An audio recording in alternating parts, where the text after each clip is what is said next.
So today we're going to talk about Allied military occupation. After World War II, new problems arose for the Allies. Many large cities had been destroyed and there was thousands of refugees scattered about. So they had to rebuild Germany and Europe. So that's what this section is mostly about. The U.S., they supported a self-government democracy, whereas Russia supported communism. And this all led to the split of actual Germany, which we're going to talk about.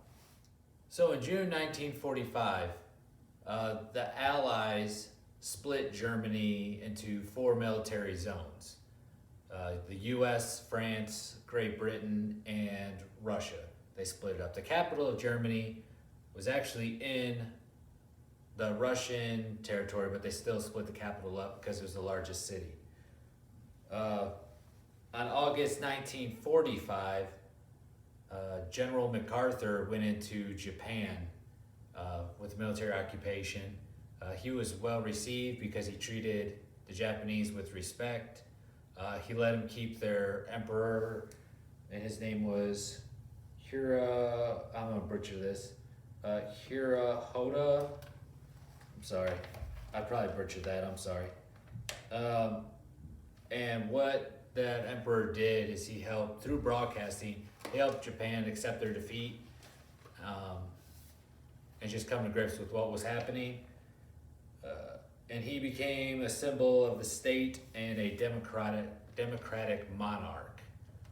So by MacArthur letting him stay emperor, it actually helped speed up the process and help the healing process get done faster.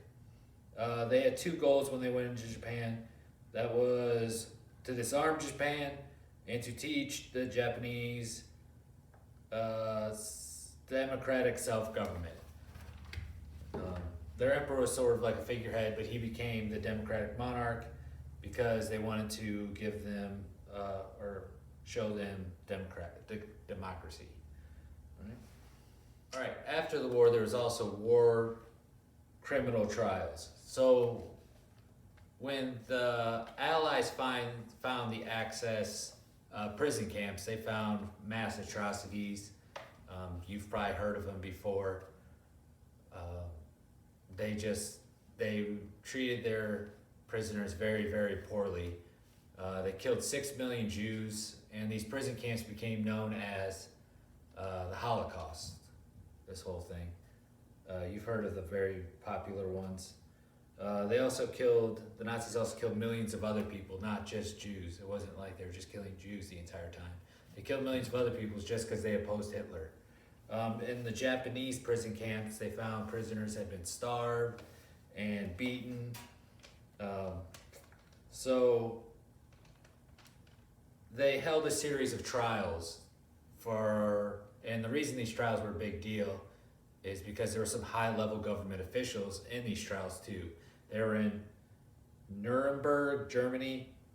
I might just destroy a lot of these names, and I'm sorry. But Nuremberg, they're called the Nuremberg trials from 1945 to 1949. Many were found guilty, executed, or imprisoned. So that's why those trials were important, is they actually made people stand trial for the atrocities they had committed. All right, these governments had to be rebuilt. For Japan, in May 3rd of 1947, a new Japanese constitution was put in place. This gave the women right to vote. Civil, political, and social rights were guaranteed, and they had religious freedom.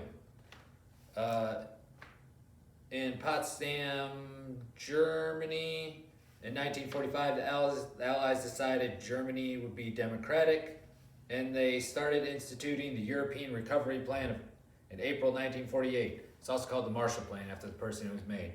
All right, so the Marshall Plan was a reaction to the post-war economic situation and the fact that the Soviet Union was trying to push communism on their area. The other allies, France, France, America, and Britain, they were just trying to keep it unified and give a self-governing democracy, but not Russia. So this is where this started coming apart. So that's what the Marshall Plan or the Economic Recovery Plan was trying to deal with. The post-war economy and trying to keep Russia from making everybody communist.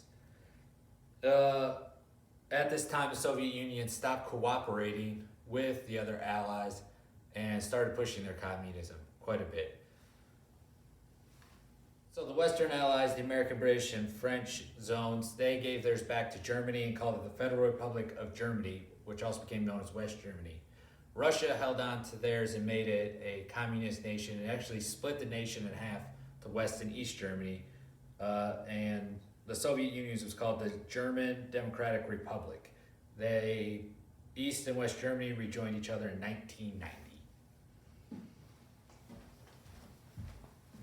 During this time, they had previously tried to unite the nations into what I believe was called the League of Nations, and the U.S. didn't support it. Now they started developing what was called the United Nations, and the U.S. did participate this time in it. So on April 25th, 1945, in San Francisco, California, 50 countries were represented. They wanted to make Worldwide Peace Organization. Harry Truman signed for the U.S. August 9th, 1945. That was the same day he dropped the atomic bomb on Nagasaki, Japan. The United Nations took effect on October 24th, 1945, and that's called United Nations Day. The headquarters is located in New York City. So the purposes of the United Nations: to maintain peace throughout the world, to develop friendly relations among nations, to improve living conditions and to promote human rights and freedom, and to provide a meeting place where nations can solve their problems. So some of the accomplishments of the United Nations was the establishment of UNICEF, which is the United Nations International Emergency Fund, which was set up because after the war there was thousands of orphan children, and that helped support them and get them food and housing and everything like that. The World Health Organization, which you've heard a lot now with the Rona going around, was made to help fight diseases around the world. This one's the United Nations Education, Scientific, Cultural Organization. Their big thing was they want to get rid of illiteracy. And this also helped new nations be born. A lot of nations before this were formed out of war. America, for one, was formed out of war. And now there could be peaceful transitions to become a nation instead of having to go to war over it and fight for it. All right, this has been the Allied military occupation. I hope it helps. Good luck.